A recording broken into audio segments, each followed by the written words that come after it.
welcome legal immigration. I don't mind people coming over to my house, but you come to my door first. Yeah, this little TikTok guy drives up the street. I'm like, did anyone notice that they left the door open over here? They have many different ways that they do their cheating. Okay. Yes, it would be easier for them to use the machines, and that's what they would love to be able to do. But the problem is people have woke up to that. It's nice to see so many states, or at least the leadership of those states, starting to talk back to the federal government. I feel like this particular incident with Texas at the moment is a distraction. When they start losing in an area, they don't want people talking about that no more, so they have to create another event.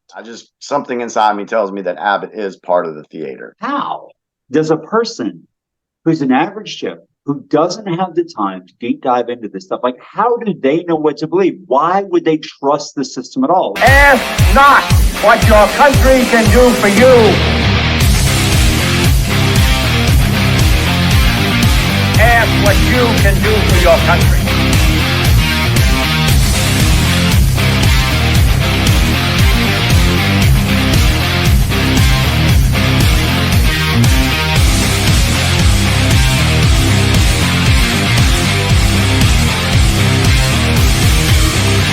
What you can do for your country. Your country. Your country. Well, hello, everyone, and welcome back to The Big Picture. This is episode 2 of season 2. So glad to have you guys with us. Tonight's co-host is my buddy, John Leisure. He was with us on our last episode, and I hope you guys caught that. That's where we talked about that you are being manipulated by the mainstream media, political factions. Yeah, go check that video out. But before we start, I do want to say this video is for, not informational, what's the entertainment? Yeah, this video is for entertainment purposes. And so all views expressed here are our opinion and our speculation, so we hope you enjoy it. So without further ado, hello, John. How you doing, my friend? I'm doing good, and I can just tell you right now that you're not getting any opinions for me on what we're going to talk about today, meaning like I have no clue. It's so confusing. I thought I had a semi understanding of maybe what was going on, and the more I read, the less I knew. So it happens. It's kind of an extension of what we were talking about last time, though. There's so many conflicting and confusing perspectives, and everyone's shouting and saying different things, that through the din of all the screaming, it's very difficult to really know what's going on. I mean, you know, my worldview and philosophy is the only thing I really believe is what I can see and hear. My hearing's bad, so I better be able to see it. Or I right. Okay, it's a data point. I get some information. Maybe that's true. I don't know. I'm not there. So you go ahead and tell them what we're going to talk about, and I'll duck as people start throwing rocks. Yeah. So John texted me last night, and he said, Jimmy, he says, let's do a video tomorrow. And I'm like, okay, what do you want to talk about? He's like, well, the first thing I think we need to talk about is the border situation at Texas. And then we will probably just piggyback off of that and just venture into a whole conversation. So, folks, I just hope you guys just pull up a seat right next to us. Just listen to what we talk about, because we're going to talk about a lot of stuff. And I think John said he had some questions for me today. I have no clue what he's going to ask me. I'm kind of scared of that. So, but we'll see what happens. They're just viewpoint questions, because you look way into this kind of stuff more than I do. For me, this whole situation interests me for a couple of reasons. One, because I'm from Texas, and so I know a little bit. I'm by no means well-versed, but I know a little bit about Texas history. I know quite a bit about the culture of Texas because I grew up in it. And I know that it's very different in some ways from any other place that I've lived or visited. The whole ethos in Texas is they're all about rugged individualism. Like they don't like people telling them what to do. I mean, let's be real. Texas was a country before it was a state, not for very long, only for a few years after they won the war with Mexico. It was a country for a few years and just barely was approved for inclusion in the United States by the Congress of the Republic of Texas, barely. And there are still people who are pissed about the fact that Texas became a part of the U.S. I mean, you see calls for seceding. I don't know how many times I've seen that in my lifetime. There's always somebody, some politicians like, we need to get out of the United States. Their perspective is different. Their homestead laws are very strong. They're very much about self-defense. I'll give you an example. When I was younger, there was a guy who lived in the town I was in, and he had a fence around his yard, and a drunk dude was walking down the street, threw a bottle over the fence. His little girl was playing in the backyard. The bottle did not hit the girl, but the guy took that as an attack on his daughter, shot and killed the drunk. And Texas said, "Fuck around and find out." That was it. Like nothing happened to the guy. That's Texas. That's Texas.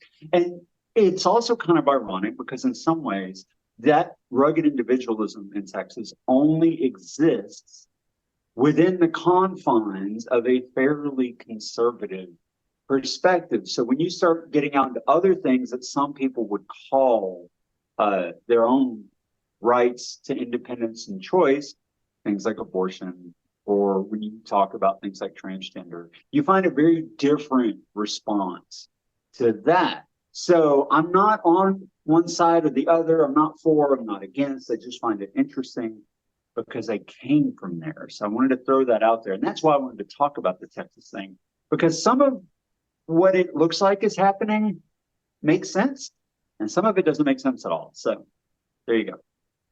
Yeah, that's kind of the I guess the period of time we're in right now, where some things make sense and some things don't make sense.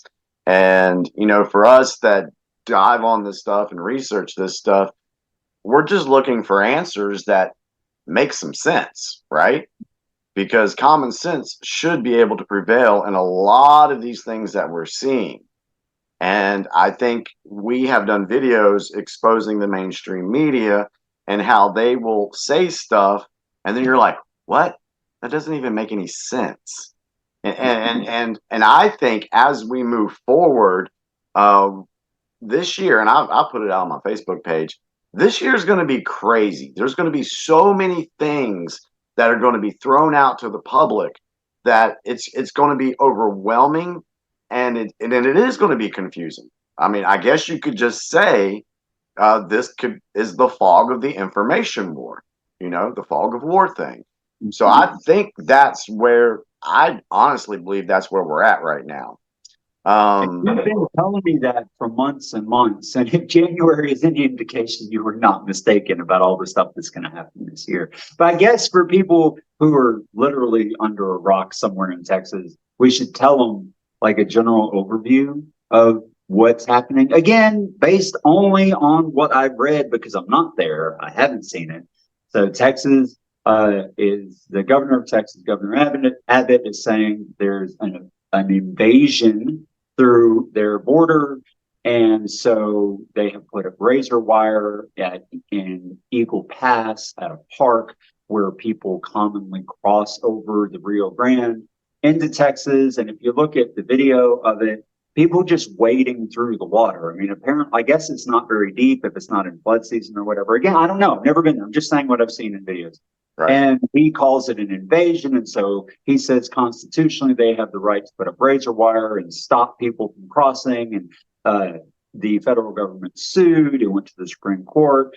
Supreme Court they didn't really rule, my understanding is, but they just talk about that. They stayed the ruling of a lower court that said that the federal government could not cut through the razor wire except under extreme circumstances. And so while technically they have the feds have the right to cut through the razor wire, my understanding is, again, if what you read is to be believed, that as of right now, no one's actually cut through anything, and Texas is still putting more razor wire up and basically saying, F you feds, we have constitutional right for to protect our state from invasion. And if you read the clause, it is in there that a state does not have the right to invoke war unless they're being invaded. So if the state can prove or believes that it is being invaded in some sense, well, then it does have the right to declare war, which means using the National Guard and whatever other resources it can to try to defend itself. And if you think about that from a logical perspective, it makes sense. Because if a guy was coming up to you, Jimmy, to punch you in the face, and the powers that be said, you do not have the right to defend yourself, only we have the right to physical violence, what are you going to do if the guy tries to punch you? I'm going to punch him back. You're going to defend your, like, that's I'm going to defend myself. It's an innate right of a human being to defend themselves. You do not have to stand still and let someone attack you. Now, absolutely. I'm not saying how that's going to turn out, but I don't think anybody with a rational mind at all would argue that you have to let someone attack you. And so that's in the Constitution for the states. They don't have to allow people to come and attack them, no matter what the federal government thinks about it. If they feel like they're under attack, they have the right to self-defense. So that's the argument that Abbott seems to be making anyway. Yeah, and that's one thing we want to point out. In the Constitution, one of the main jobs of the federal government is to protect our borders. That's one of their main jobs. They are supposed to protect our borders. And every state does have the right constitutionally to protect its borders as well. You know, Jon clearly stated that. So, folks, yeah, that is true. We have the right to defend our borders. Now, what I want to go back to is the point on, you know, we were going to talk about trafficking, but we kind of switched gears and talk about this. So let's talk about the immigration thing.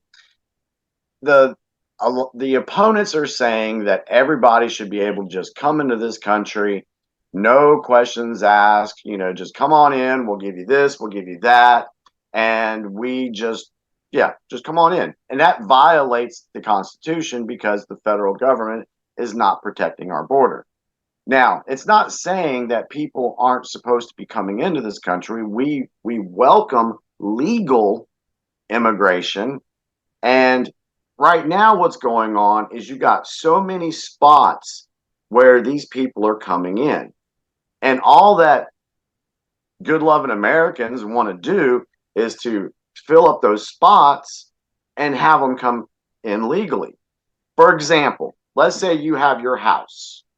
You got your house and you got people coming to your house. Well, you want them to use the front door, right?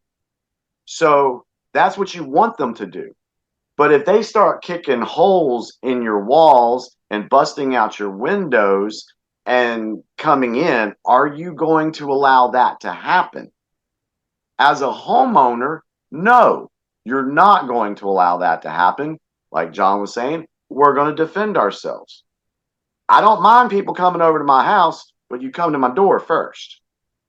And that same concept, I feel, should be done with our borders. That makes sense. And here, I just want to say this because, again, you know, Jimmy, I say it all the time. Neither side likes me. And whoever's watching this is about to understand why. Because my perspective on the whole immigration thing, it does not fit in either box. Like, for example, I understand from a pragmatic, practical perspective why the analogy you're giving is true. Like, you would not want someone breaking into your house, come to the front door, knock on the door, get permission to come in, and then be allowed in. Like, that makes sense. Yeah, you want to vet the person that's coming into your home. Right. Of course. You want to know, like, who is this person? Is it someone I want in my house, et cetera? I understand that from a practical and pragmatic perspective on the part of both the states and the country as a whole. Absolutely. But the other side of me thinks it's kind of, well, it's hypocritical. Like, let's say, for example, let's say you broke into a house, killed the homeowner, stole the house, and then insisted everyone come to your front door and be vetted in order to come in. Now that sounds kind of ridiculous, doesn't it? But isn't that exactly what we're talking about here? Because the United States was stolen from Native Americans that were slaughtered who lived here before. And let's be honest, I don't know who they took it from, if they took it from somebody either. So it's kind of funny in my, albeit different brain, that now it's such a big issue about, oh, borders, we have to know who's coming in, et cetera, et cetera. And again, I get that from a practical perspective, and I get it. I'm not saying I don't understand. And yet the country was stolen. Like, we are a homeowner that stole the house from somebody else, and now we're telling certain people they can and cannot come in. And Yeah, I just find that funny. I Now, get I'm not that. saying we should I just get let that. everybody. I'm not saying that. I find it interesting. That's all I'm saying. That's it. Right. I do. Actually, I do too. I mean, it's kind of like the pot calling the kettle black at the moment. Yeah, yeah. You know, I get that. But I guess the only thing we can work with here is just, I guess the laws that are on the books right now. I mean, I guess that's the only And way. that's why I say, like, I don't really have an opinion about what the right thing to do is. I just find this yet another case study and how difficult it is to know what's really going on. Like, you just sent me a video this morning, Jimmy. It was very compelling and interesting, where the guy who lives in Eagle Pass goes up to the spot where people are, that's all the razor wire and the doors and the guards and everyone's there, and it looks heavily armed. And then he drives half a mile up the road along the fence, and he films him doing it, and there's wide open doors in the fence. And so that's interesting. What does that mean? I don't know. Because to read the media on either side, like the mainstream media pitches Abbott as the bad guy and says that he's trying to violate the Supreme Court, blah, blah, blah, blah, blah. And conservative media says the opposite, that he has the right to defend Texas, and 25 states governors have signed on to say, yes, we support you. You have the right to defend your borders, et cetera. And yet this little TikTok guy drives up the street. I'm like, did anyone notice that they left the door open over here? But then again, on the flip side of that, there's nobody walking through there. And on the flip side of all that, they've been screaming about this, meaning like conservatives have been screaming about the border for a long, long time. And at least for the past 3 years have like utterly blamed the Biden administration for totally abdicating their responsibility to defend the border. And yet only now in the election year is something actually happening that's hitting the media. Now everybody's aware of it. I mean, conservatives, I would argue, were pretty aware of it for quite some time because they talked about it quite a lot. But it just was never all over the media like it is now. And not just mainstream, like independent media too. Like, it's all over. All the stuff I follow, all the stuff I read, it's everywhere. Why now? Why not before? And that immediately makes me suspicious. It just does. Yeah. And what I want folks to understand is, with the research that I've been doing with so many different things, it's not just one agenda tied to an event. An event that's held or that's done, there are many different agendas to that specific thing. So I'll just go ahead and give an example. So for immigration, there is an agenda to do what they're calling right now, what they want to do, the Great Replacement, where they want to pull in people to replace American citizens as voters. That's what they're trying to, and they're trying to move a lot of these people. This is kind of getting off the point of Texas, but there's a reason why I'm saying it. But they're moving people into other states to try to flip the votes, so to speak. So they're using these people as votes. They're using these people to push their border agenda, what they're trying to do with keeping the border open, by saying, hey, these people need to come in. We have to give them this. So all I'm saying is, everything that's put out, there are different agendas for an event. I just want to say that.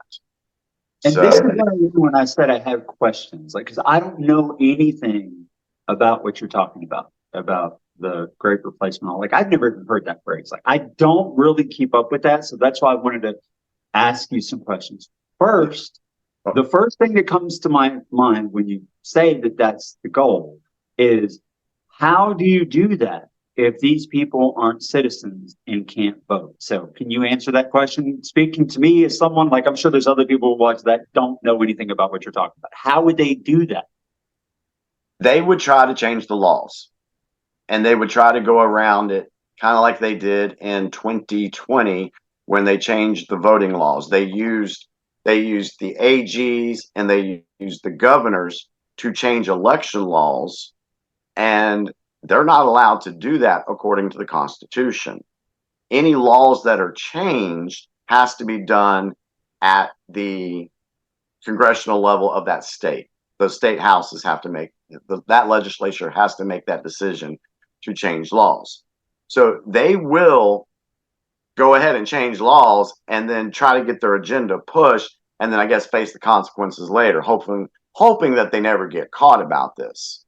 So for them to try to get non-citizens to voting, all they got to do is, I think they just did it in New York, where they said, I think it was New York, please don't quote me on that, folks, but where they went ahead and allowed non-citizens to vote in a certain county in New York. So it starts small, they test it, they see what they can get away with. And so they may end up taking it to the next level, to where maybe they want to fast forward the citizenship process. And that's been talked about here recently. They've talked about, oh, we need to get these folks to a fast track for citizenship. Now more than ever, we're short of workers. We have a population that is not reproducing it on its own with the same level that it used to.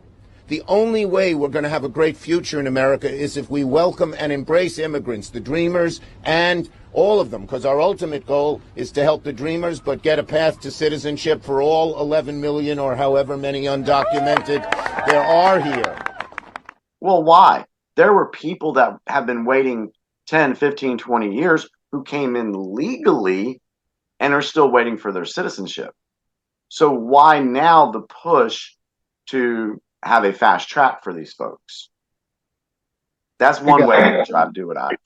I see what you're saying. It's just, these days, I don't put anything past anybody after the last 3 or 4 years. I told you that. So, like, nothing would surprise me anymore.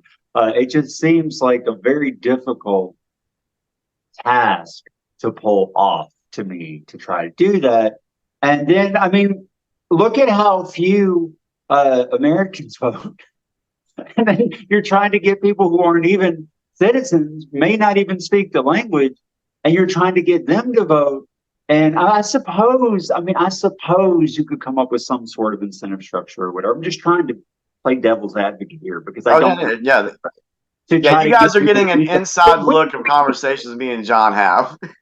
Wouldn't there be an easier way? I mean, it just seems like, because I watched the Arizona Maricopa audit, that you sent me and asked me to watch, and I saw how they modified the log records. And with my IT background, I explained to you, like, there's no way this actually happened inside the system itself. Somebody either wrote a script or manually opened the files and edited them, because there's no way that happens in a server. That's not how log files work. So clearly somebody was monkeying with something. And if it, as you say, again, playing devil's advocate here, you say that the election was stolen. I know you believe that. And if that is the case, and if it was done through the means of, like, modifying the voting systems and that kind of thing, wouldn't that be an easier way than letting in millions of people that you're going to try to get to vote? You're going to try to get laws passed everywhere to allow them to vote. And you're going to have to deal with the fact that so many people aren't going to speak the language, aren't going to know how to do it, whatever. Wouldn't it be easier just to go back to monkeying with the machines than trying to get, and plus you have a serious financial cost to the country to have millions and millions and millions of additional people in here, and that causes more unrest. And wouldn't it just be easier to try to mess with the machines? That's all I'm saying. Yeah. The thing is they have many different ways that they do their cheating. Okay. Yes, it would be easier for them to use the machines, and that's what they would love to be able to do. But the problem is people have woke up to that. In the last 3 years, more people are aware now of how those machines work. I mean, just here, what, a week or two ago, I think it was in Georgia. Was it in Georgia? Yes, it was in Georgia. There was a court hearing being held, and I can't remember this guy's name, but he showed the judge right there in court how he could hack the Dominion machine with a pen. He did it in court. And then all of a sudden we have this information about Texas just popping off. It's just kind of funny how they just like, that was only talked about for about a day or so. But it would be easier for them to do that. But the problem is they know they've been caught with that and they can't use that same tactic anymore. Doesn't mean that they're not going to try to use it in some extent, but they know they've been caught. And so they can't use that. And the other deal is, because people are waking up to what's been going on and everything, a lot of folks that weren't voting before are going to be voting now. And the internal polls that basically each side has, so to speak, it's showing them that, oh my goodness, where are we going to get these bodies from? We can't cheat with the machines. Our pandemic thing is not going to work, so we're not going to be able to do mail-in ballots. How are we going to get the numbers that we're going to need to overcome this? Ergo, immigration. Try to pull these people in. And so even though they may not be able to speak the language or know anything about our culture, there will be some little players, foot soldiers, that will be there along the way to help push that agenda to try to get these people to vote. That's what I feel. That's what I see going on. Okay. Now I have another, because I have questions, and that's why I told you I have questions. First of all, when I lived in Charlotte, and this is an important little anecdote, my next door neighbor was a retired lieutenant colonel, and they wanted to make him a colonel, but he said, "F you, I'm out." He was very jaded to the military, but he was in military intelligence, and he was also a doctor, a field doctor. So I don't know how those things coincided or what he did first or after or whatever, but he was also an MD, just for information's sake. And he's West Point graduate. I mean, like, this guy was a real military figure. And he told me that when he was in intelligence, that he would literally have to read media sources from dozens of countries from every side and angle just to try to tease out the truth, or at least some possible truth from all those sources, because he said all media lies, all media spins. Like, in his mind, there was no exception to this. They all did. And so, including, and he would say it, like the U.S. government lies, our media lies, they all spin, like everybody spins. It's one of the reasons he was so jaded to it all. And so that's how I feel when I'm reading the stuff about Texas. Like, for instance, I'm from Texas, initially, I'm not going to lie, I felt a little smack of pride when Texas did what Texas does. Right. And Abbott stood up to the federal government and he's like, no, we're not doing that. We're going to do, even if I don't have an opinion about whether or not what they're doing is right or wrong, it's nice to see so many states, or at least the leadership of those states, starting to talk back to the federal government and say, no, we're not going to do these things that you're telling us to do, because we have autonomy as states. We are a federalist republic. You cannot tell us what to do. The Constitution protects. I wish they would have said all this stuff during all this evasive sickness nonsense. And to be fair, some states that started off doing stupid things stopped, like Florida, for instance, stopped, turned around, and stopped, did things the right way. So my point to that is, initially, I did have some kind of pride about what they were doing, but the more I would read, the less I trusted what was going on, because why now? And that's my next question to you is, Why now? Why is it all of a sudden in the election year that they're bringing this up and bringing this to the forefront when apparently, according to these same individuals, this problem has been a problem for a long time? Why attack now? Well, I do believe, and folks, this is my personal opinion just based on the research that I've done.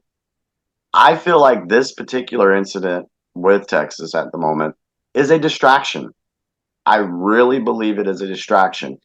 And I mentioned to John earlier, and I says, okay, well, why? This is why I say it's a distraction. What have we learned over the last 3 to 4 weeks? Just at the beginning of this year, there's been so many things that have happened that put a bad light on the deep state. Okay, I'll just say that. The Ukraine war is failing. The Israeli-Hamas thing that's a whole nother subject there. I'm not even going to get into it, but it's just kind of funny how some things started turning against their narrative here just recently, and now we're talking about Texas.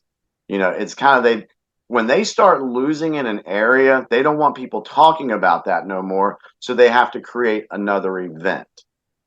You also have the information that's come out about Fanny Willis, the prosecutor in Georgia, overseeing one of Trump's cases there. You have that's came out, and they've lost the narrative on that. You have the Jean Carroll thing with her allegations against Trump. All the evidence coming out about that she doesn't know what the hell she's talking about.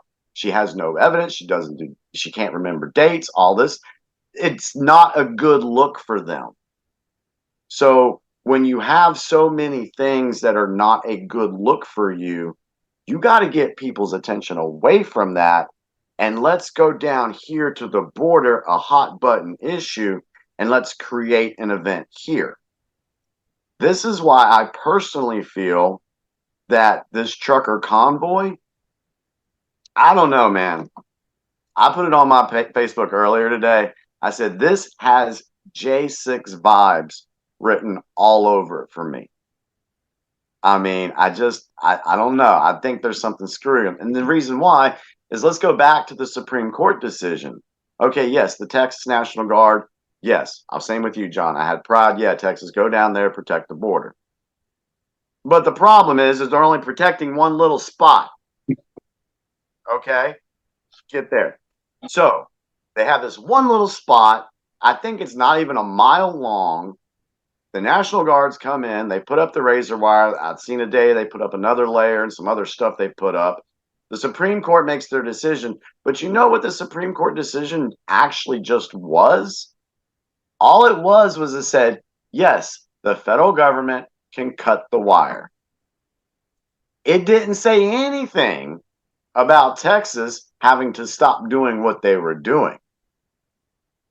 So there was nothing that the Supreme Court said that would eliminate Texas from protecting their border. So if the Border Patrol goes down there, just cuts the wire, the National Guard is going to put it right back up. And that's something that you said really hit me, because this morning, because I'm trying to prepare, read a little bit, try to not sound like a complete doofus when we have these conversations, because I really don't know a whole lot about it. I'm like, well, I'm from Texas, but I had never heard of Eagle Pass. So I went to Google Maps and looked up Eagle Pass. And I saw the Rio Grande, the river that separates, Texas, the border from Mexico. Right. And I zoomed in. I had to zoom in some more. I had to zoom in some more. I had to zoom in some more. So I could finally see that the Rio Grande, at least in that area, isn't that big of a river. Now, there are areas, because I went and looked it up, there are areas that are as wide as like more than 300 feet wide. And that's fairly wide. But someone who's a decent swimmer, if the tide isn't horrible, could swim across that. But it, on average, is only about 60 feet wide in most places. So, and if you watch the videos, like there's people that are able to wade through it, at least when the tide isn't high from the rains or whatever. They can wade through it to get to the other side. And so then I see this little, like you said, this little 1 mile space. where people are coming in. And I think, but they could just go anywhere across the river. Now, I'll grant you, like I was reading about things, there are certain rapids areas where that would be very difficult. Like it's not as easy breezy as you might think, but a determined person, I would think, would be able to find a way across all kinds of places along the Rio Grande. So what makes Eagle Pass so special? The only answers I could really find to that is that it was understood to not be very heavily guarded in that area. And so a lot of people who were paid, what do they call them? Is it the coyotes, whatever, the people that paid to get people across the border, just chose that spot because it was easier. And then I saw a comment that made sense, that if you're trying to come into the country illegally, but if it's for the goal of getting like benefits that the federal government will give to some people who come in that way, then you want to get processed. You want to go through you don't want to just show up somewhere and have nothing. So you want to go through the spot that the processing occurs in so you can get those benefits. Now, keep in mind, I'm just saying what I've read. This is not my opinion. I don't have an opinion. So if there's such an enormous problem with people pouring to the border, what makes them think, why is this the hill to die on? And do you think that Abbott is legitimate? Do you think he's sincere, or do you think he's just part of the theater? I've been torn on Abbott over the years, but the more I lean toward, I think he's more part of the theater. Gotcha. That's kind of where what is that? What, even if it's just your gut instinct, what is it that makes you think that? Because I don't have anything. Well, for one, I mean, he was in India this past week with all this going on in his state. He's in India, and because he's out of the country and everything, technically because of the Constitution of Texas or whatever, the lieutenant governor is now the one that's actually running everything, which he's gotten some praise from, dare say, Trump. Trump liked the guy, but that's a whole nother story there. I just, that's kind of where I'm at with a lot of these people right now, a lot of these players. I'm having a problem with trusting a lot of them, or who to trust, or what role they're playing. It's hard for me now to figure that out. And so, but I do believe, something inside me tells me that Abbott is part of the theater. I don't have any definite right now. Here's where, let me speak as just an average Joe. You, Jimmy, I know, because we talk a lot, you spend a lot of time in researching these things, researching these people, trying to get the truth, trying to figure out, who to trust, what to believe. Yeah, it's difficult. And despite you spending a lot of time doing that, you still don't know. Like, you're not sure about a lot of people, a lot of situations, a lot of things, even though you have a general sense of what's happening. Specifically, there are a lot of people you're still not sure about. So how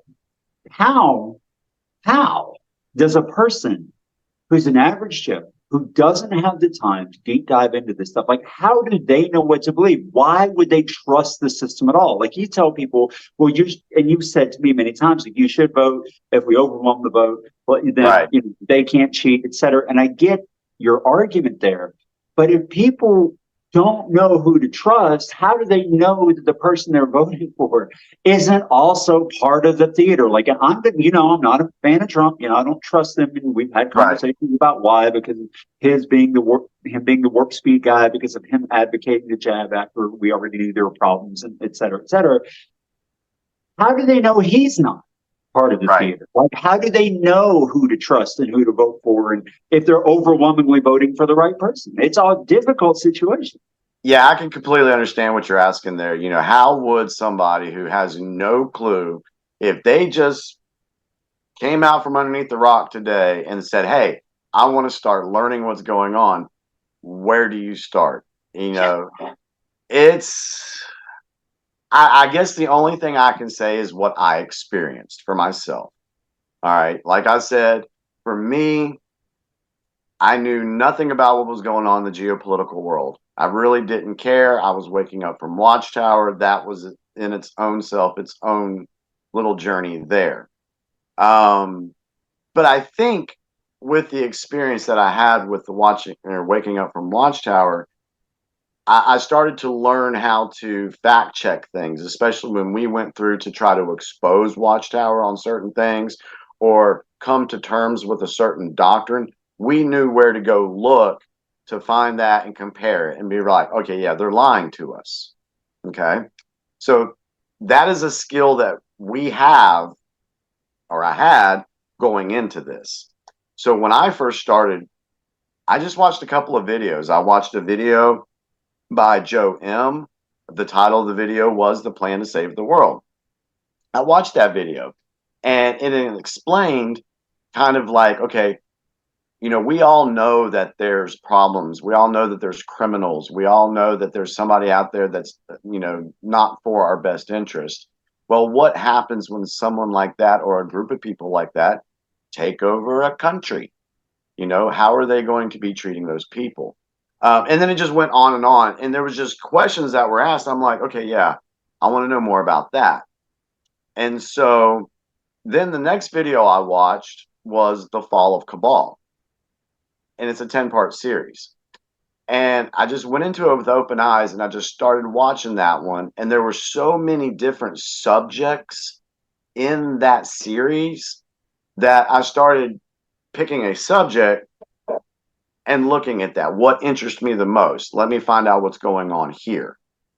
And then after you do that over and over again, it just branches out. And that's why we've titled the show The Big Picture, because you got to put that frame together first. You got to figure out, okay, what things are going on, and then you pick an area and then you start filling it in. And then eventually, as you do more of that, you're like, holy crap, this is all connected. And so, I mean, it is a tough process. And in an information war, because I've told people before, y'all think we are just getting into World War III? No. I feel like we've been in World War III for about 5 to 6 years already, 5 to 7 years. It's an information war. It's a different type of warfare. What we're facing is a battle for everybody's minds. If you can control the people's minds, you can control the population. I think we've experienced that with Watchtower. And so, because it's an information war, there's going to be disinformation sent by both sides. It's a battle going on. And sometimes it's hard to figure out who to trust. Okay, what's happening here? But the way I do it is I go back and I look at patterns. And that's why I feel like this thing in Texas is a setup. Kind of like with the J6. What they did, there was good, honest, hearted, patriotic Americans who wanted to go have their voice heard on J6. Same thing here. There's good, patriotic Americans that want to protect our border. It's a good cause, just like with J6. But what they did there is you had agent provocateurs that infiltrated the event, caused a lot of issues, and then let the media do their job from there to shape the minds of the people that, hey, these people are crazy. These people are against America. And I see the same thing happening here. How do we know that there's not going to be some agent provocateurs to infiltrate this, go down to Eagle Pass, and start some shit with the National Guard and the Border Patrol? And then they can blame it on these patriotic Americans, which will try to shift the minds of some of the voters and be like, oh, no, we don't need that. We got to vote this way.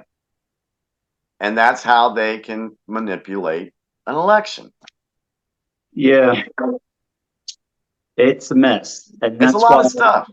That's why yesterday, like what I was saying was that you should always just go off of your experience. Because really, in the end, what else do you have but your own experience, your own gut, the people you know closely that have done things for you that you can trust?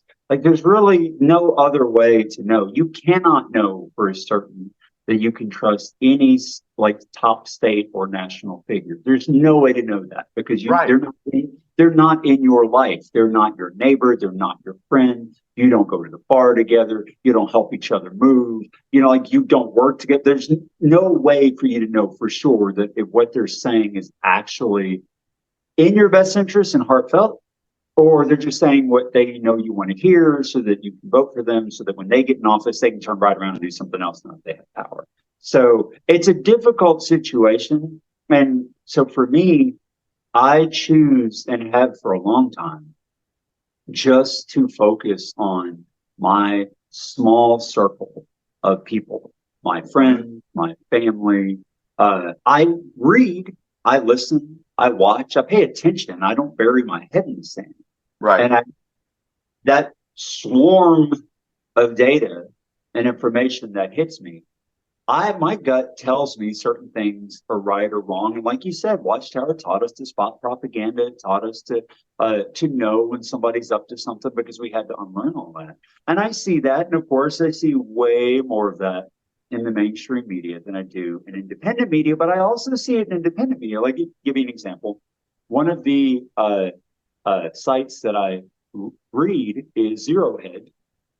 And I like some of what they say for sure, but they also clearly have their own heavy bias on any topic. And so what I really have to do is I have to read both extremes, like Zero Head, mainstream media, and some that are kind of more in the middle and don't lean as hard either direction, and just sort of tease out from all those things what might possibly be true, while also knowing that I can never really know for sure. One of the, and I'm gonna go out on a limb here, and I pray to God that he turns out to be legit after the end of all this stuff is over with and everything. But one of the ones that I do really watch regularly is X22 with Dave. And when I first found him, what I did was I went back to videos that he did like in 2014, 2015, just wanted to see what he was saying and see what he was talking about, if it played out the way he thought it was. And I found that to be the case. And I was like, wow, okay, all right, this dude seems pretty legit. But what I like about him is he will present a story, but he'll also say, okay, well, it could be this way. We'll have to see how this plays out. But he gives options on what could possibly happen with a different scenario, like with the border scenario. There's people that think there will be a civil war. There's people like me. I don't think there will be a civil war. Okay, but we just have to see.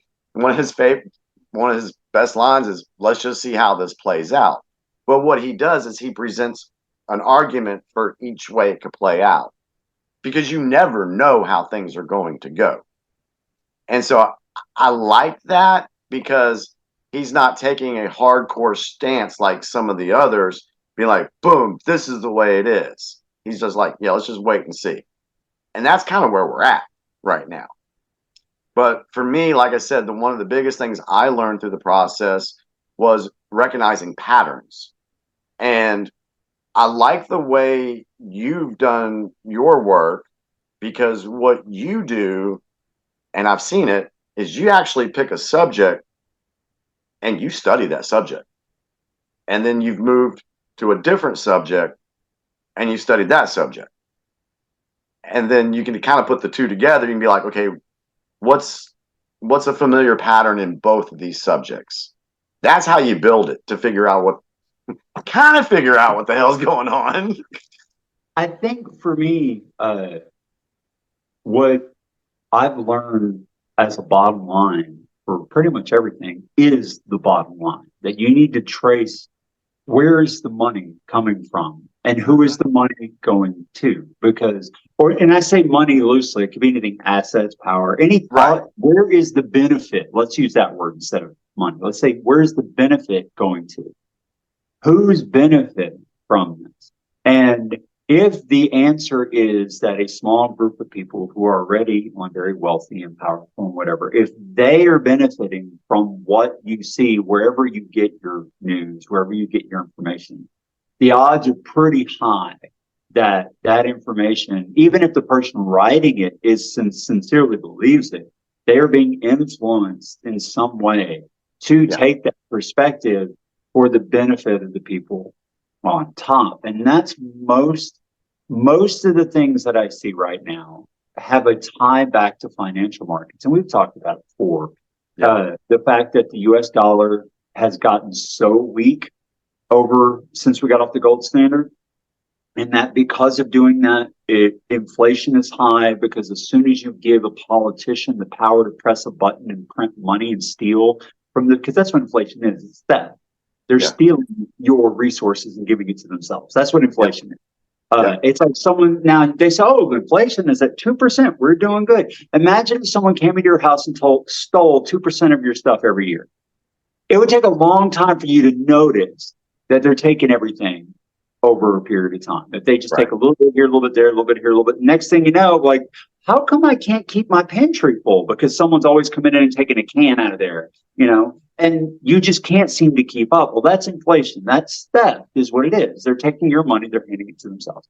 And anytime that is possible, and that's only possible with a fiat currency, that was not possible when the dollar was backed by gold. You couldn't just magically produce more dollars. You had to actually go get gold to back those dollars first. And it's very hard to do. Gold is tough to mine. There's only so much more found every year. It gave the dollar more strength. It was still going down, but just much slower than it was post getting off the gold standard. So if you look at who has the power of the printer and who benefits from being closest to that power, and that's called the Cantillon or Cantillon effect, meaning like the people closest to the money printer are the people who benefit most from printing money. And you saw that over the last 4 years. Like everyone's like, I got my stimmy check. Yay. I'm like, okay, so you got your $1,200. But inflation went up by like 15%. And how much did you earn last year? Yeah. That inflation ate up your $1,200 like that, right? And here's the next problem. That the people that got the money first, big corporations, billionaires, the Amazons, the Walmarts, like those people of the world, big pharma, those people who got all that money first, they take the money, which is going down in value, and they pour it into physical assets. And those physical assets only go up in value as the dollar goes down in value. So they instantly buy hard assets that keep them wealthier and wealthier, while you have to use your little semi check to go buy groceries because you lost your job because you didn't want to get a jet. Right? So or you got sent home because of, social distancing and all this nonsense and businesses shut down. So when you follow the money trail of all that, it's obvious where the benefit went, who it went to, and who did not benefit. Even though you got your little piece, you didn't really benefit. And you can apply that same thing. Now, I don't know anything about, circling back to Texas, I don't know anything about government revenue. I don't know anything about it. I don't know who he's tied to. I don't know where his income comes from. Externally, I don't know what his background is. But I bet if you could trace the source of all this and see where the funds are coming from and who the power was going to, you would have your answer. Unfortunately, sometimes that is a difficult thing to do. And seeing what you got to look to, I'm glad you brought that up, because I mentioned that for the new folks that are just getting out from under the rock, looking into the stuff. I said, look for patterns. You just said, follow the money. Show me the money!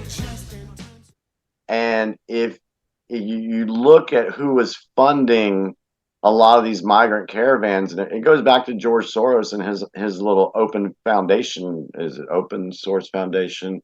What's the name of it? I think it's just called Open Society Foundation, something like that. But it's his little program that he uses to help fund these folks. So he's funding them, but he's also been known to fund certain state AGs and prosecutors and things like that. So that's very important for folks to realize, is that, yes, you got to find out who is funding these people. We talked about that when we did the media thing. Who is funding this certain media organization and what's their background? So, yeah, I know it's very difficult to understand. And I know people, honestly, I would just like to live my life, go to work, take care of my yard, take care of my squirrels, my other animals, and just be left the hell alone. But I find myself in a situation right now where I know I do have a voice. I can draw a picture to try to help people see that, hey, there's a lot more going on than you even realize. There's more going on than I realize yet. I'm still learning new stuff. So I know how difficult it is. I got one girl right now on my Facebook Messenger. She's been wanting to get on the phone with me for like 3 or 4 weeks now. We just haven't been able to get on the phone because she's just started waking up to some of this stuff and she's asking me all these questions. And I'm trying to do the best I can to like, okay, go check this out. Tell me what you think. Go check this out until we're able to have a phone conversation. But she really wants to learn. But when you do that, you got to keep on point, because if you're bouncing all over the place on different subjects, you're going to get confused. And then you're going to be like, you know what? Screw it. Let's just see how it all plays out. You can't do calculus until you learn how to add. I mean, I get it. Like, I get it. It gets complicated. And to a degree, I think it's complicated on purpose. And, we have a different worldview in this one regard. And that and correct me if I'm wrong, because I don't want to say what I've taken from your worldview incorrectly, if I'm mistaken. But you seem to believe that there are basically good guys and there are bad guys, and that there's a kind of a war going on between them. Whereas my perspective is very different. I see different people with different self-interests battling for control, position, money, resources. I don't think I don't believe in a like globalist conspiracy amongst a few people who rule everything. I don't view it that way. I think it's different factions that are jockeying for power and control in different places. So you've got like Russia, you've got China, you've got the United States are all at odds with each other in some way. You have the European Union and the countries in there, and they have their own things that they want to accomplish. And sometimes they work together and sometimes they don't. And it's just people fighting for control. And the ones who always get the short end of the stick is the little guy when they fight for control. So I don't believe that there's some white knight coming to save us.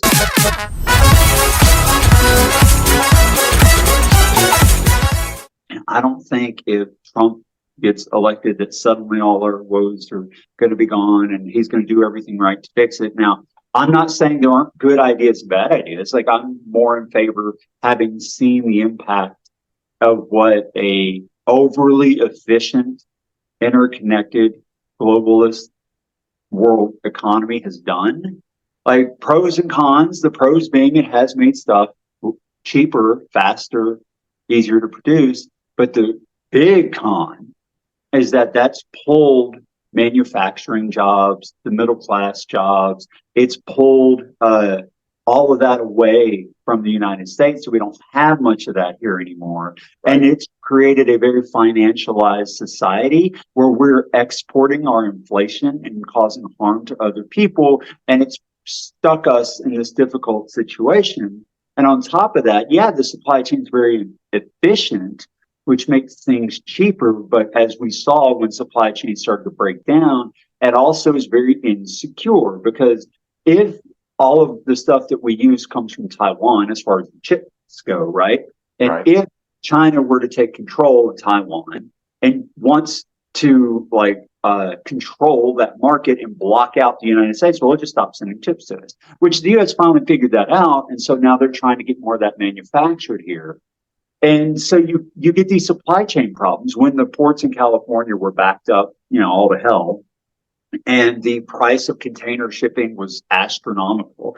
That happens in a globalist world, that you have all this interdependence. And I would love to see, I wouldn't call myself a protectionist, but I would love to see the country at least mostly self-sufficient. And the thing is, the U.S. is a big country loaded with natural resources. Oh, yeah. So it can be, it was in the past, it could be again, but because we're back to the financialized stuff where the U.S. dollar is the world reserve currency and we got off the gold standard and now we're exporting all our economic products all over the world, it's removed the things that help the little guy, like manufacturing jobs in Mhm. favor of what helps the big bankers and what helps those guys. It doesn't help us for the world. It does a little bit to a little degree, but the cheaper products only help if your income is the same or going up. But the average American's living is going down because of inflation. And so that efficiency of production is not accelerating fast enough to offset the fact that our money is worth less and less and less every year. And so I don't see it the way you see it, but please correct me if I'm wrong about your perspective on the world. That's just how I look at it. Yeah. So going back to that example that you gave about we the people being the ones who get the short end of the stick. Going back to what you said a second ago. All right, who benefits from that? Who benefits from the setup of the financial situation? That's what we can go look at. Who benefits from that? And as we dig into that, we find out that they're not very nice people that's benefiting from that. So, but yeah, in my viewpoint, and I know a lot of people, I got a lot of grief in the beginning of my waking up process because of my views on certain things. And folks, when I say stuff, I'm just sharing with you what I've learned and what I see through my research. Now, will things happen the way I think they're going to happen? I don't know, but I will say my track record's been pretty decent so far. But it could, but yeah, I do think.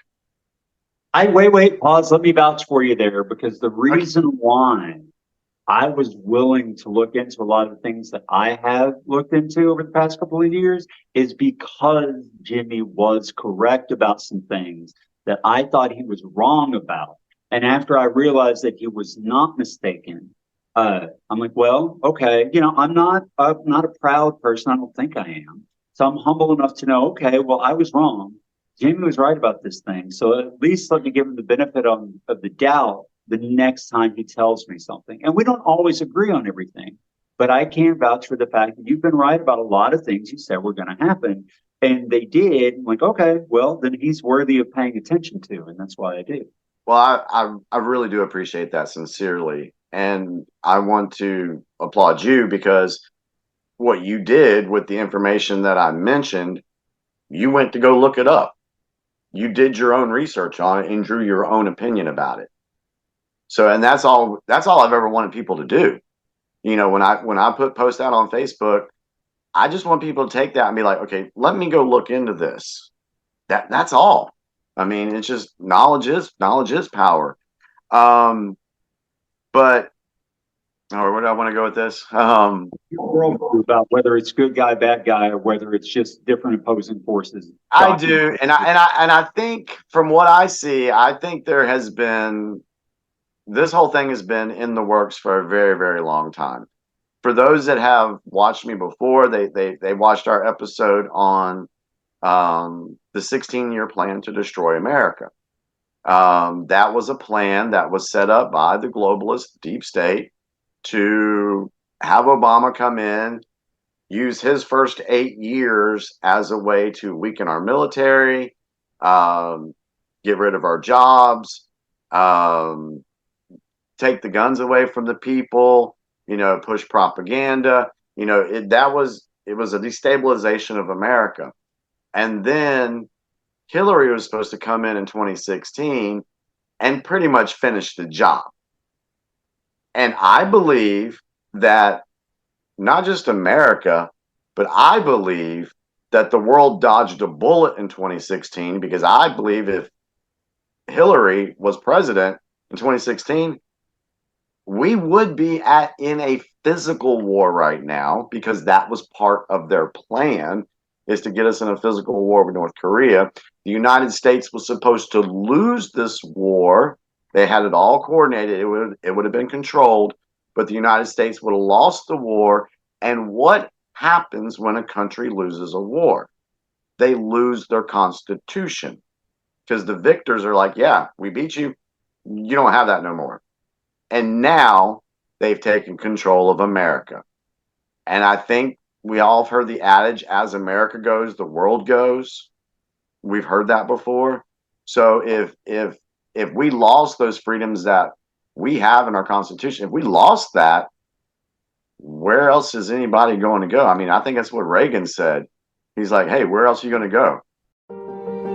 If we lose freedom here, there's no place to escape to. This is the last stand on earth. And this idea that government is beholden to the people, that it has no other source of power except the sovereign people, is still the newest and the most unique idea in all the long history of man's relation to man. Whether we believe in our capacity for self-government or whether we abandon the American Revolution and confess that a little intellectual elite in a far distant capital can plan our lives for us better than we can plan them ourselves. Man's old age dream, the ultimate in individual freedom consistent with law and order, or down to the ant-heap of totalitarianism. And regardless of their sincerity, their humanitarian motives, those who would trade our freedom for security have embarked on this downward course.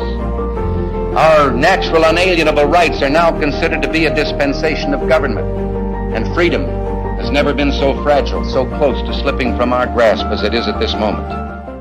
In the world.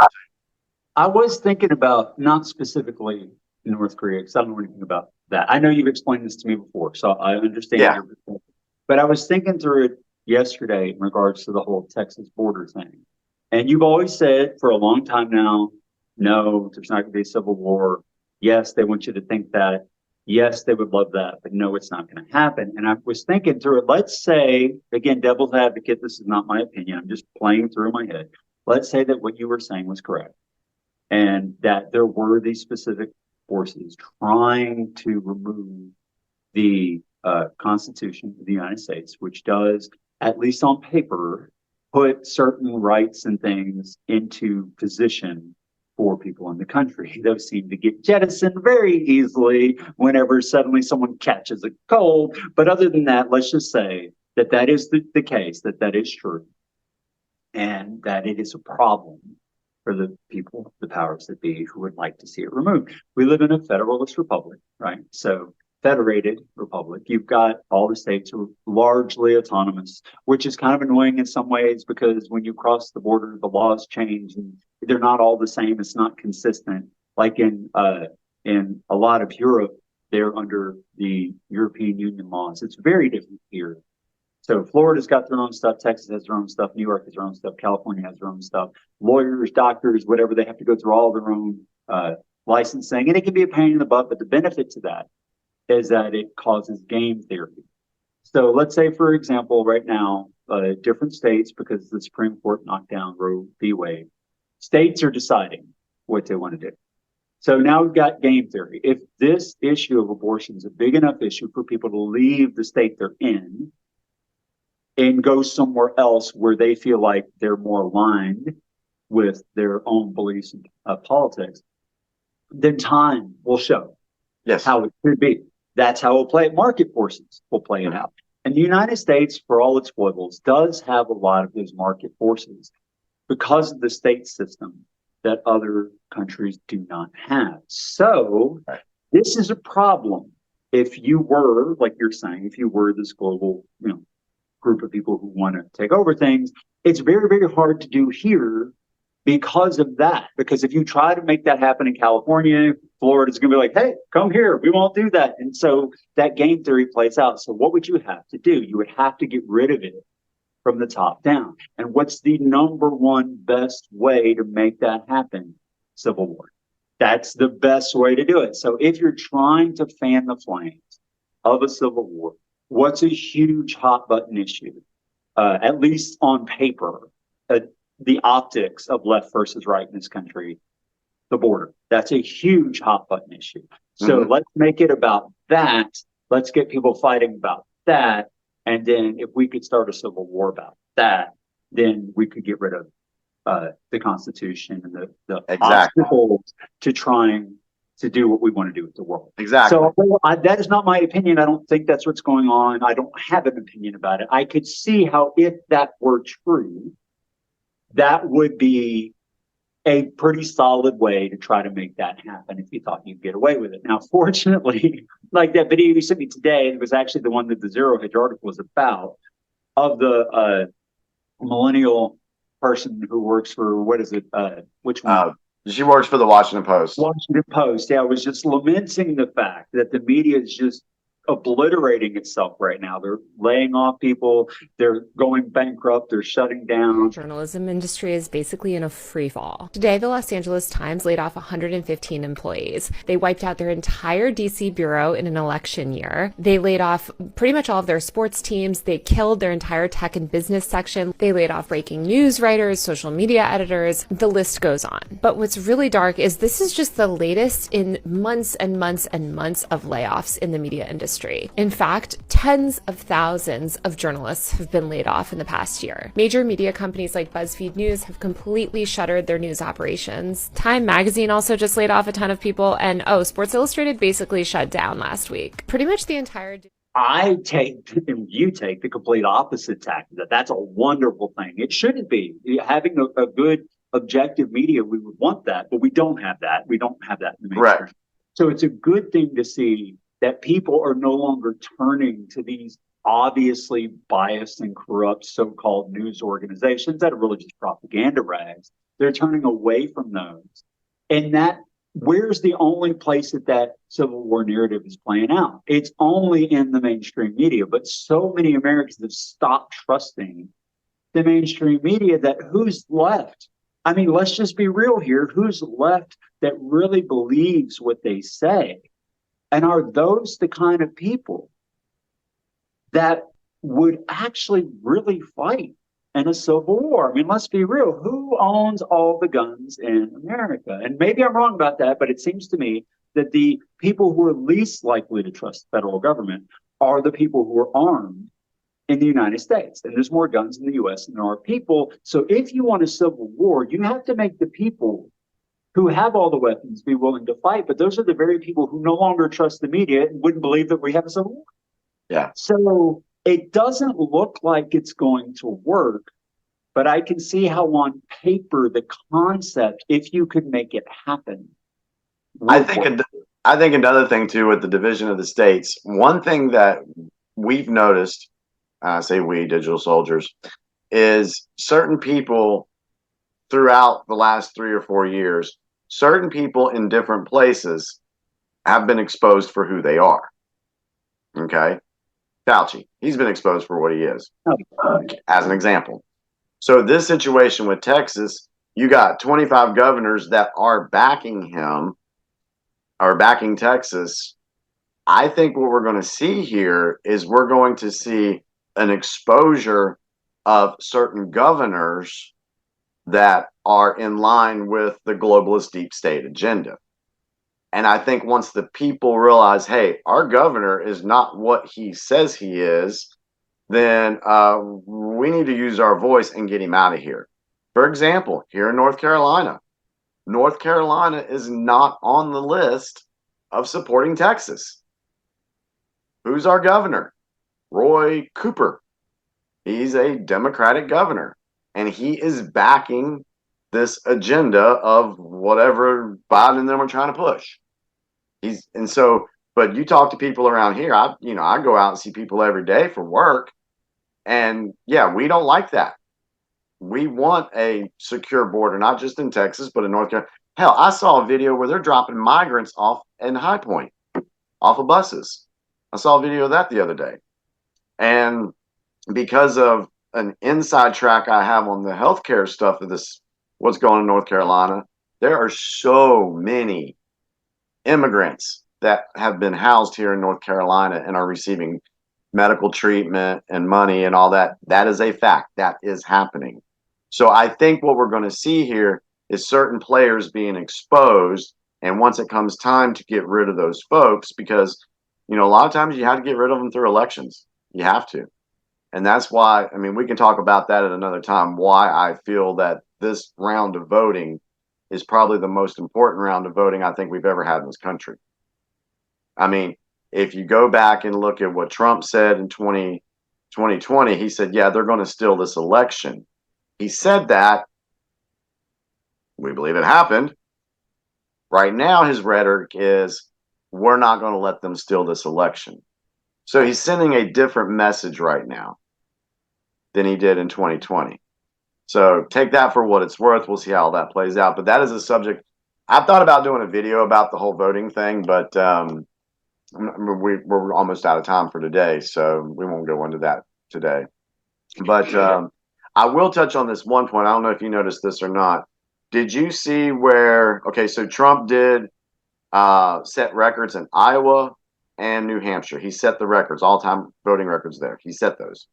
Did you see where the RNC was getting ready to just make him the presumptive nominee? I did not see that. Okay, that came out like 2 days ago. I saw it yesterday where the RNC said, you know what? Let's just go ahead and make him the presumptive nominee. I'm pretty sure I did read that no one has ever won both in such vast numbers and not gone on to be the candidate. So, I mean, I guess I get that. I'm not sure that I like that because I think everyone should be able to have their say and you should just let it play out the way it's supposed to. That's exactly what I was getting ready to say. Because Trump said, no, I don't want to do that. Thank you so much, RNC. But I want the people to have their voice and make their decision and make their voices heard. Iowans, we heard Iowans loud and clear in record numbers. We heard New Hampshire loud and clear in record numbers. The RNC, and I've told, for those that are backing the conservative, I speak out against the conservative stuff too. And the RNC, they're called rhinos. It's the uniparty versus the people. So what Trump was telling us here is that, or telling the deep state, no, I want you people to see that we, the people are tired of y'all's bullcrap. They don't want that no more. So we're going to let this play out the old-fashioned way, is what he said. So I thought that, I don't know if anybody, I'm just said that because I don't know if many people heard that yet. That happened today. Well, I do applaud him not wanting to just assume that he's the guy, even if it's pretty safe assumption at this point, just to let it play out all over the place. So, I mean, and I can't, again, devil's advocate here, you know I'm not a fan. But if in record numbers all over the place, it was obvious that no one could ever claim that he in any way, tried to cheat or get himself pushed up front or anything like that. If you just let everything play out the way it's supposed to, there's no way to argue against it later.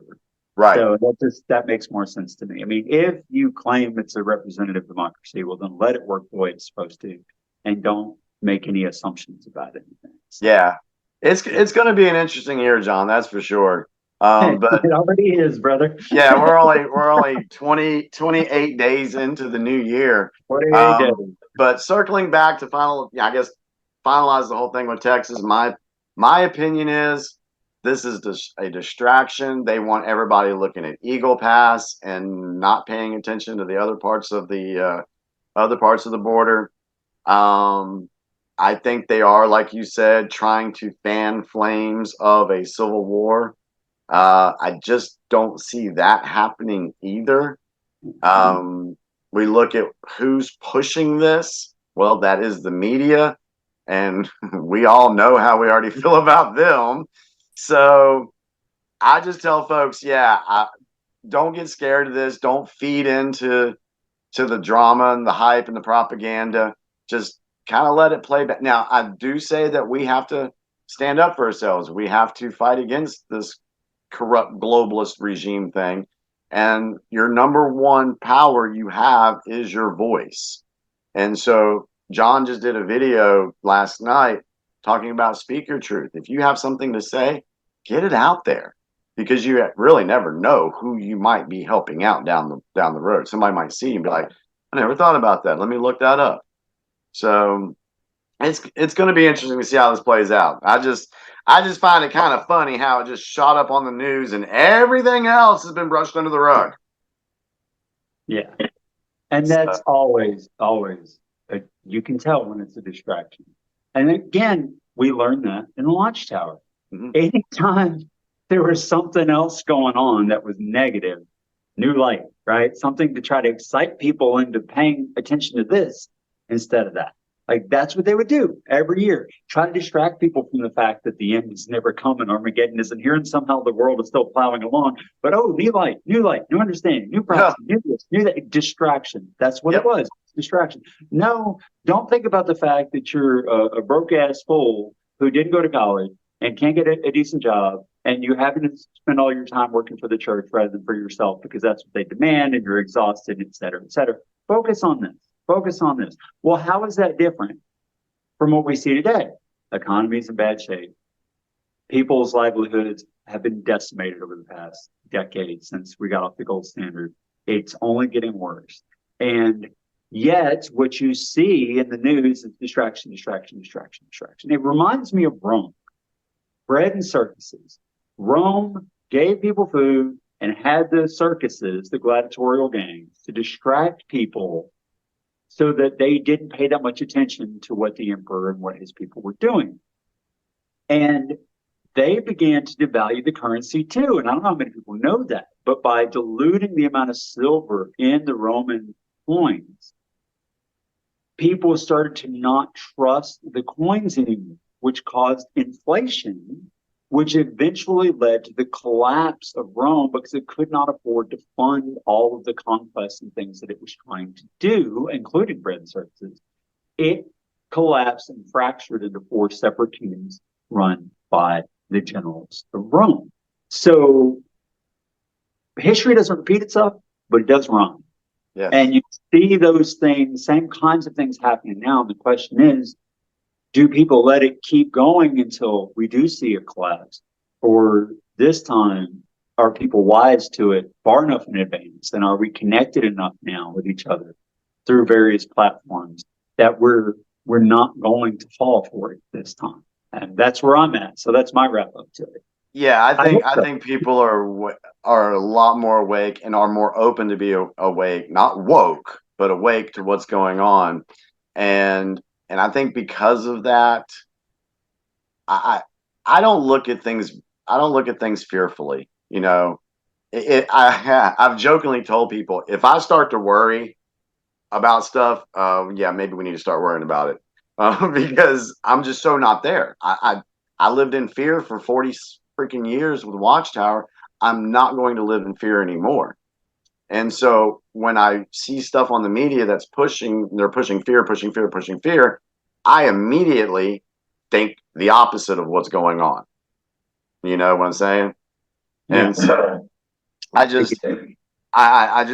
know it's going to get a little crazy. It's going to be extremely confusing what's going on. But all I try to do is I just try to help people make sense of it. And I do my best. I have no ulterior motive. I don't want fame, money. I just want to help people. And that's all I've ever wanted to do. And I love my country. I want people to be free. I want them to be able to have that pursuit of life, happiness. And, I just want that. Yeah. That's one of the many ways in which we differ in some ways. Because you say, I love my country.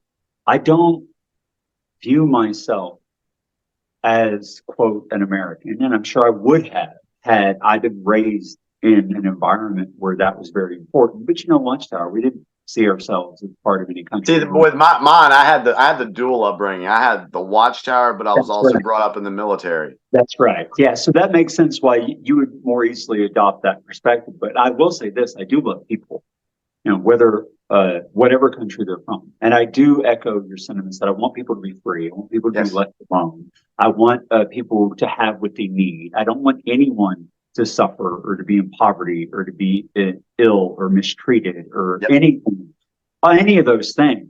And so that's also why I view the immigration thing differently too, because I understand people's desire to take care of themselves on their own. And if that's why, even if they're trying to sneak in, or even if they're just using some program that's been set up for some nefarious purpose, and again, like I'm just devil's advocate here, they're just doing the best they can do because they're trying to survive and have what they need. So I don't look at those individuals with any kind of disdain or anything like that, even if pragmatically in the bigger picture, I can see why it's a problem.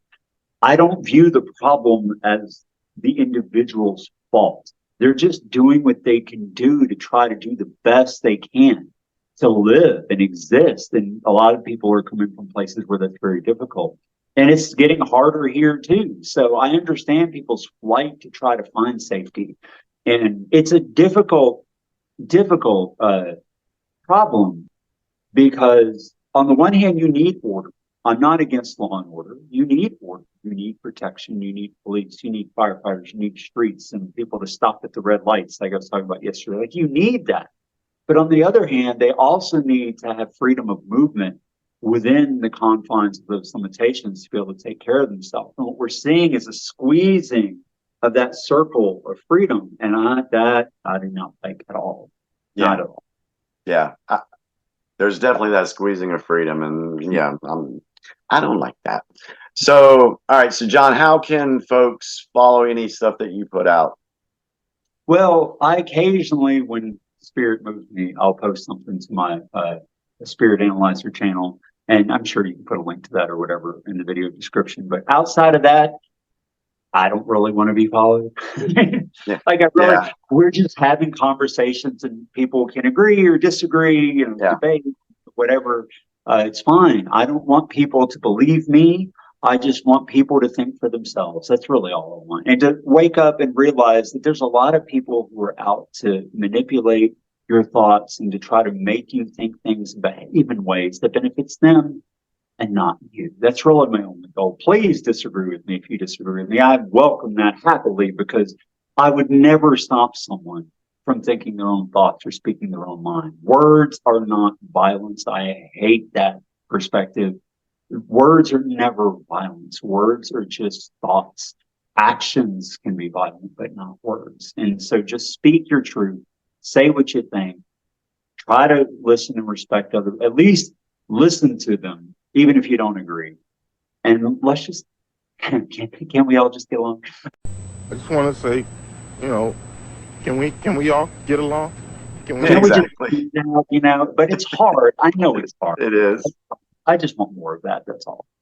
Well, I just want to tell everybody, we really appreciate you guys tuning in and watching our conversations. Like I said, we don't have a script. Me and Jon, we just love to talk to each other. We love to have these discussions. And we're just like, you know what? Let's just put this out there for everybody else, and then they can make their mind up whether they liked it or not. So if you do like what we're doing, hit like in the video, put your comments in. If you have something else you want us to cover, we'd be more than happy to talk about it. I mean, there's a lot of stuff we talked about today that we could piggyback off of and go into deeper. Like, for example, on the border, who's coming across the border? Are they women and children, or is it just military-age men? That's something to think about. I mean, there's just a lot going on with each subject that you hear. So I know it can feel overwhelming, but that's what they want. They want you to be overwhelmed. They want you to give up and be like, ugh, screw all this. But no, we have to be the ones to fight for our countries, our freedoms, not just in America, but across the world. You have to be the ones to step up to these despots and dictators like Jon talked about in his video he did on Spirit Analyzer last night, that you have to be the one to save yourselves. And I guess that's all I got to say about that right now. But we can talk about some more stuff. But thank you, everybody, for tuning in. We hope you enjoyed the video, and we look forward to seeing you next time here on The Big Picture. Thank you. Ask not what your country can do for you. Ask what you can do for your country.